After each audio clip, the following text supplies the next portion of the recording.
Bom dia, meus queridos irmãos e irmãs. Graças a Deus, realmente, por estarmos na casa do Senhor e podermos celebrar nesta manhã o culto memorial, a ceia do Senhor.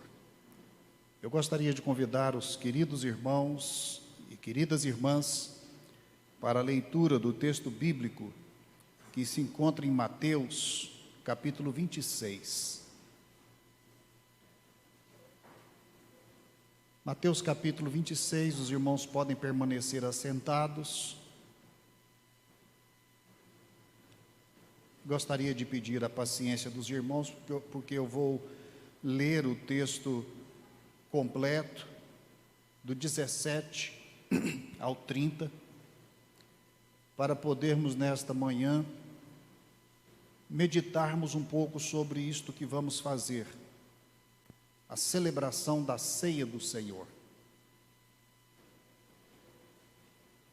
No primeiro dia da festa dos pães asmos, vieram os discípulos a Jesus e lhe perguntaram: onde queres que te façamos os preparativos para comeres a Páscoa?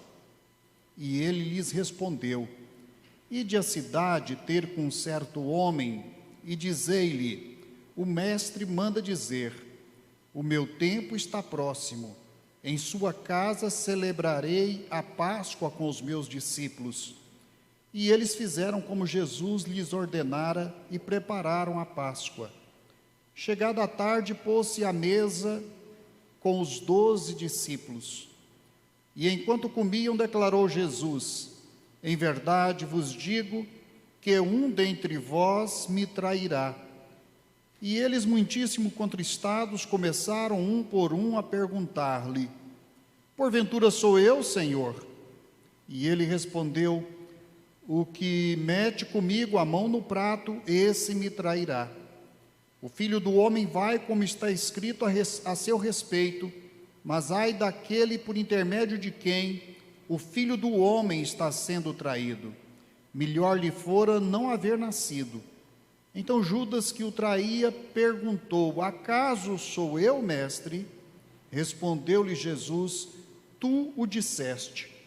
Enquanto comiam, tomou Jesus um pão e, abençoando-o, o partiu e o deu aos discípulos, dizendo: tomai, comei, isto é o meu corpo. A seguir tomou um cálice e, tendo dado graças, o deu aos discípulos, dizendo: bebei dele todos, porque isto é o meu sangue, o sangue da nova aliança, derramado em favor de muitos para a remissão de pecados. E digo-vos que desta hora em diante não beberei deste fruto da videira, até aquele dia em que o hei de beber novo convosco no reino do meu Pai. E tendo cantado um hino, saíram para o Monte das Oliveiras. Que Deus abençoe esta leitura em nossos corações nesta manhã. Eu pensei muito sobre um tema que pudesse se ajustar bem a toda esta passagem lida, e de fato fiquei sem decidir. Mas eu poderia chamar tudo isso de as ervas amargas na vida de Jesus. Este é um tempo decisivo na vida de Jesus. Ervas amargas fazia parte dos ingredientes que eram utilizados naquela semana que estava começando, que era chamada Semana dos Asmos. E este momento que Jesus reúne os discípulos para a celebração da Páscoa já é, na verdade, o princípio das dores. Ou seja, Jesus já está respirando o amargor do sacrifício que haveria de realizar por nós. Mateus é um evangelista muito especial. Mateus é um evangelista que é extremamente cuidadoso em tudo que ele relata, e especialmente no modo como ele coloca Jesus no leito das profecias e da história da salvação que vem desde o Antigo Testamento. Jesus e a história de Jesus, os acontecimentos da vida de Jesus, são narrados por Mateus como se fossem, então, uma continuidade de toda a revelação do Antigo Testamento. É uma continuidade maravilhosa, uma continuidade cheia de milagres, uma continuidade que jamais poderia ser realizada sem que o próprio Deus estivesse conduzindo todos os fatos e todas as tramas para que tudo viesse a se cumprir na vida e ministério de Jesus, tudo aquilo que antes tinha sido anunciado. Ou seja, Mateus faz aqui uma brilhante narrativa que conduz toda a história da salvação para convergir de forma majestosa na vida, morte e ressurreição de Jesus Cristo. Então, ele traz para a celebração da ceia as raízes que estavam lançadas desde o Antigo Testamento, para que na vida de Jesus aquilo pudesse ter então a expressão plena. E ele então não podia ser diferente, porque a história de fato trazia já a este ponto. Ele vai juntar a Páscoa com a celebração da ceia e, digamos, o cumprimento da Páscoa no sacrifício de Jesus na cruz do Calvário. Para compreendermos bem a ceia do Senhor, nós temos então que prestar atenção nestas raízes.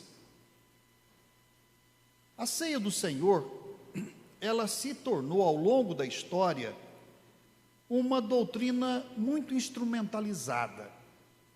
O catolicismo romano exagerou inclusive nisto, fazendo dos elementos da ceia elementos portadores de um mistério que poderia dar àquele que participasse da ceia um tipo de benefício, ou poderia dar a ele um sacramento. Ou seja, os próprios elementos físicos sendo portadores das bênçãos e da graça da salvação. Ou seja, a Igreja Católica Romana desvinculou, de certa maneira, a celebração da ceia, dando a esta celebração o caráter sacramental, daquilo que seria e continua sendo para nós, evangélicos, de fato o ponto magistral da salvação, que é o próprio Senhor Jesus Cristo, que não se confunde com os elementos da ceia, nem se dilui nos elementos da ceia. Não é a ceia, de fato, a medianeira entre o homem e Cristo. Não é o veículo da salvação. Não é a ceia que comunica vida eterna para os pecadores. Então, a ceia, ela foi se tornando um ponto de disputa, de polêmica doutrinária, especialmente a partir da Reforma. Então, aí passou-se a discutir, então, qual é a função desses elementos, o que é que eles representam. E aí vieram aquelas posições reformadas, não é? Da posição luterana, a posição calvinista, a posição zwingliana, onde os elementos tinham uma função em cada uma delas. Na luterana, eles são consubstanciais. Na calvinista, eles são presença espiritual. Na zwingliana, eles são meramente simbólicos. E nós somos herdeiros desta posição zwingliana. E o perigo desta posição, e a gente que participa da vida, dos cultos e da tradição batista, o perigo desta posição é esvaziar completamente os elementos e a cerimônia da ceia das suas verdades mais profundas. A ceia é significativa. A ceia é fundamental para a representação do sacrifício de Jesus e do comprometimento nosso com esta verdade do sacrifício de Jesus por nós na cruz do Calvário. Ela estabelece um vínculo, sim, não um vínculo sacramental, mas um vínculo de compromisso, um vínculo de significados, um vínculo, digamos, de proximidade. A ceia do Senhor nunca deixará de representar o estar à mesa com Jesus. Daí o seu caráter especial, o seu caráter santo, o seu caráter singular. Nós não deveríamos participar da ceia duas vezes do mesmo modo. Ou seja, a ceia teria que fazer diferença na nossa vida de alguma maneira. A ceia precisa de ser um impacto na nossa vida. A ceia precisa de ser um momento em que a poeira da nossa espiritualidade, da nossa vida espiritual, das nossas convicções, sejam retirada, essa poeira seja retirada, e a gente possa, pela participação na ceia, ter uma experiência de vivificação, de renovação do nosso compromisso com o Senhor Jesus Cristo. A ceia não é apenas uma cerimônia memorial simbólica, que se realiza para obedecer um mandamento ou uma ordenança. Não é que ela não seja isto. É que isto é apenas a convocação para ela, e não ela mesma. O culto da ceia é um envolvimento nosso com o Senhor Jesus Cristo. É um ato de aliança com o Senhor Jesus Cristo. É na ceia que Jesus falou da aliança, não em outro lugar. É a renovação continuada de nossa fé, do nosso compromisso. É um ato que é, na verdade, uma decisão de participação, pela qual nos tornamos parte da obra de Cristo.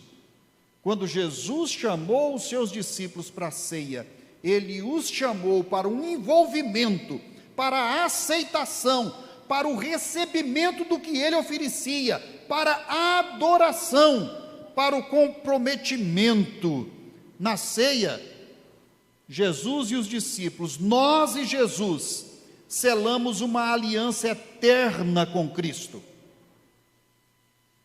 Não é simplesmente a obediência a uma ordenança. É mais.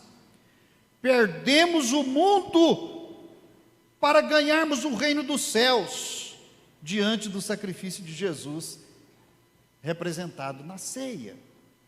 Jesus proclamou sua aliança de salvação conosco, na sua morte, no seu corpo, no seu sangue, ao estabelecer o culto da ceia. Mateus 26, 26, precisamos lê-lo comparando com 1 Coríntios 11, 23 a 26. Tratam da mesma coisa, mas há nuances, há palavras que se reforçam e se explicam nesses dois textos.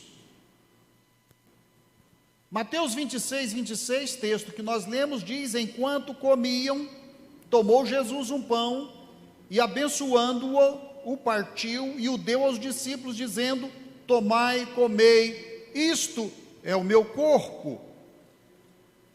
Paulo, em 1 Coríntios, capítulo 11, texto que nós sempre lemos nas cerimônias de ceia, ele declara: porque eu recebi do Senhor o que também vos entreguei, que o Senhor Jesus, na noite em que foi traído, tomou o pão.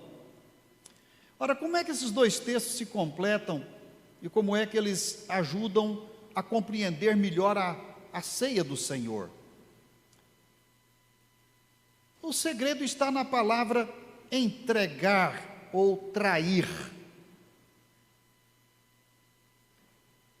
Mateus está nos ensinando que a celebração da ceia, ela foi parte, ela estava incluída, inserida num processo que estava se desenvolvendo, o processo da entrega de Jesus às autoridades, aos sacerdotes de Israel.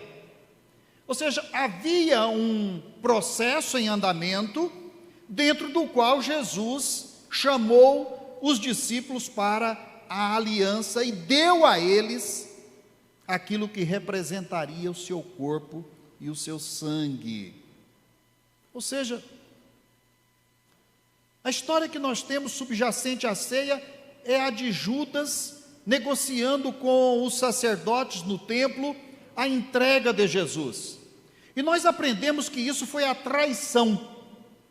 Então nós aprendemos a olhar Judas, e eu não quero aqui desculpar Judas de forma alguma, porque Jesus não o faz, mas simplesmente pelo ato de traição. E isto traz revolta a qualquer um.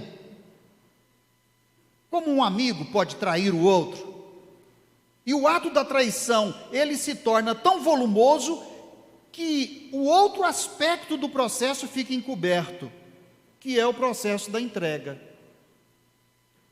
De fato, Judas não estava traindo Jesus, simplesmente. Ele estava entregando Jesus. E há uma diferença e uma complementação nisto. Porque o sacrifício que Jesus fez por nós, ele não foi causado pela traição. O sacrifício foi uma entrega que envolveu o ato de Judas de entregar Jesus aos sacerdotes e o ato do próprio Jesus de se auto-entregar para morrer por nós.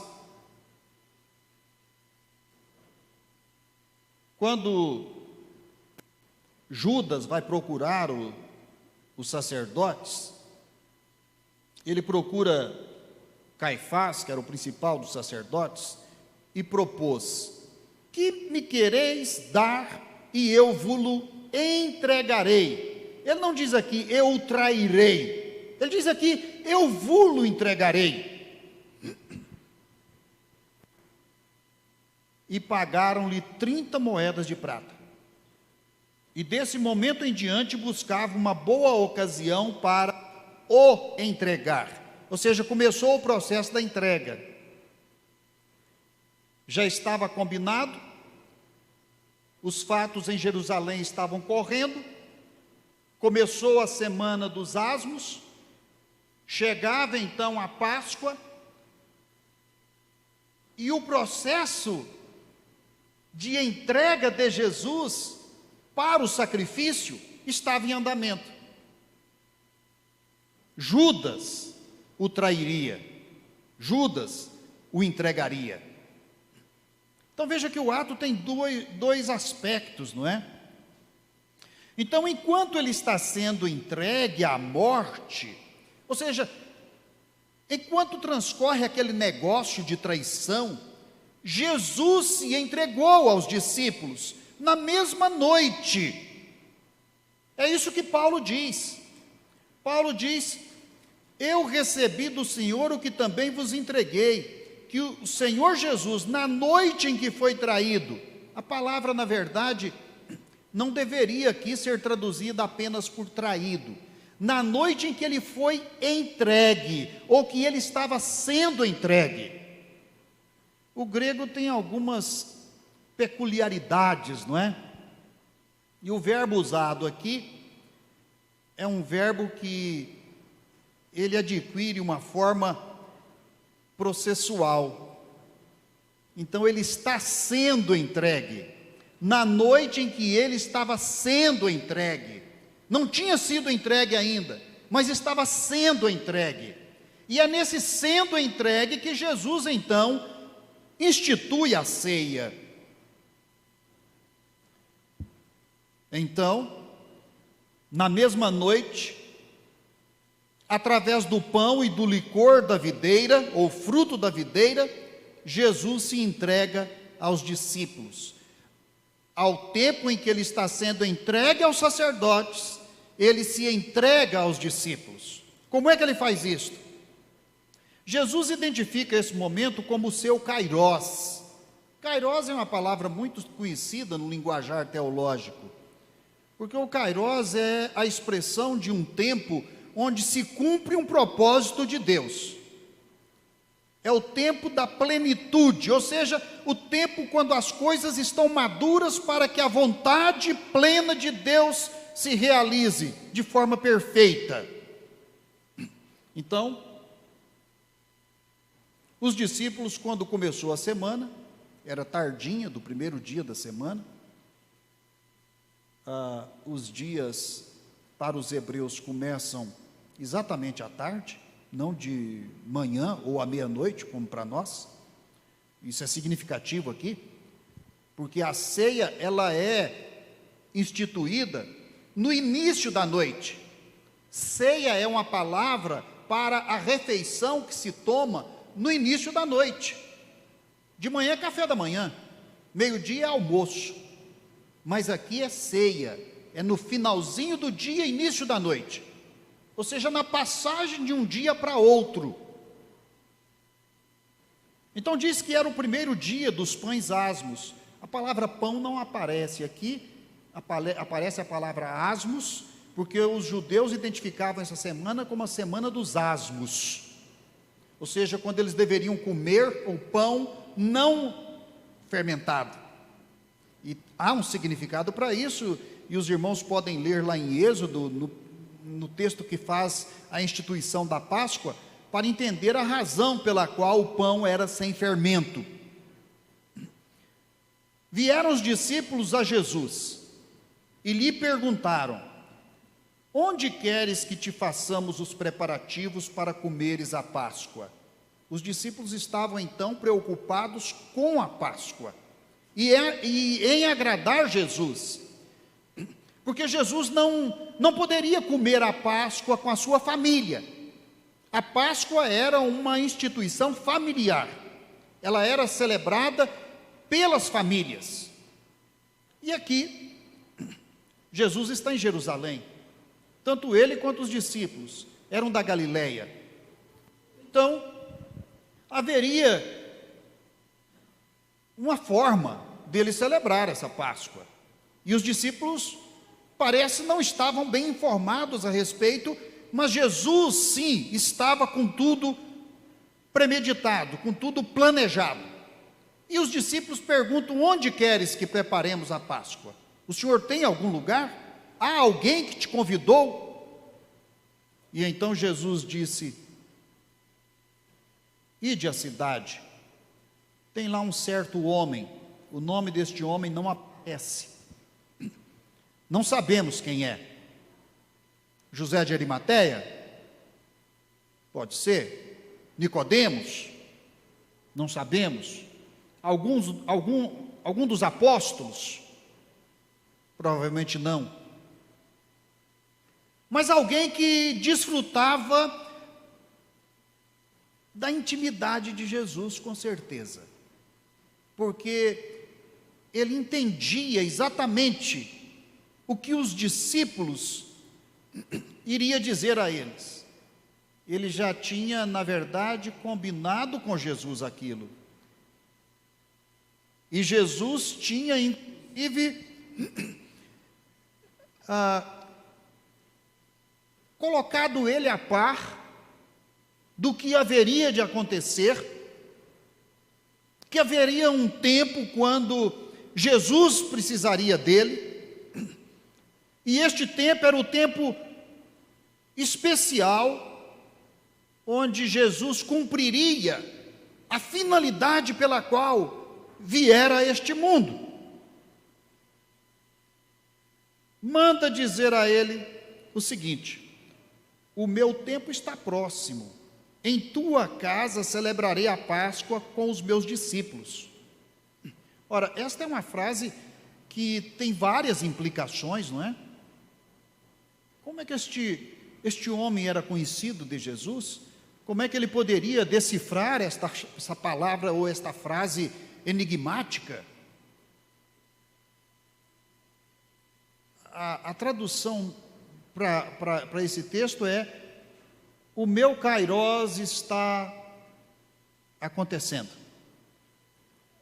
Quando diz o meu tempo está próximo, para nós que somos, não é, aqui desse lado da terra, obrigado, fica parecendo que este tempo está desvinculado da hora e do dia em que as coisas iriam acontecer. Mas, para o judeu, quando se diz o tempo está próximo, significa que o tempo está já acontecendo. O kairós já está reunindo todos os fatos para que ele se cumpra plenamente.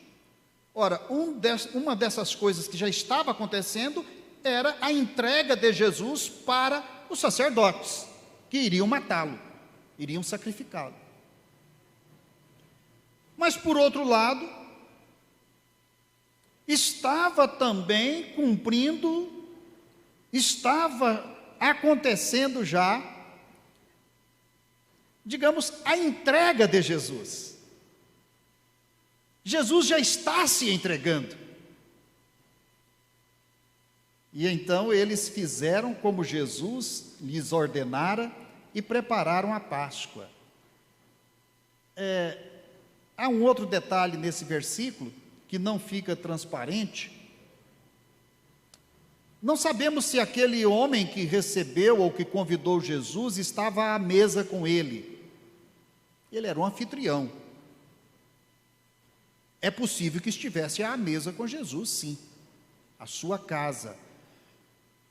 Alguns querem ser um tanto mais puristas e dizem que Jesus se reuniu num lugar separado da casa, no cenáculo. E então a família deste homem não estaria presente junto com Jesus para comer a Páscoa. Mas isto não parece provável à luz da tradição judaica. O mais provável realmente é que esta família estivesse presente, servindo talvez Jesus e os seus discípulos. Mas diz o texto que os discípulos foram e prepararam a Páscoa. Quando Jesus manda o recado, ele diz assim, literalmente: o meu kairós está acontecendo. Contigo quero comer a Páscoa com os meus discípulos. Jesus não está dizendo que vai comer a Páscoa na casa dele. Jesus está dizendo que vai comer a Páscoa com ele. E então, eles preparam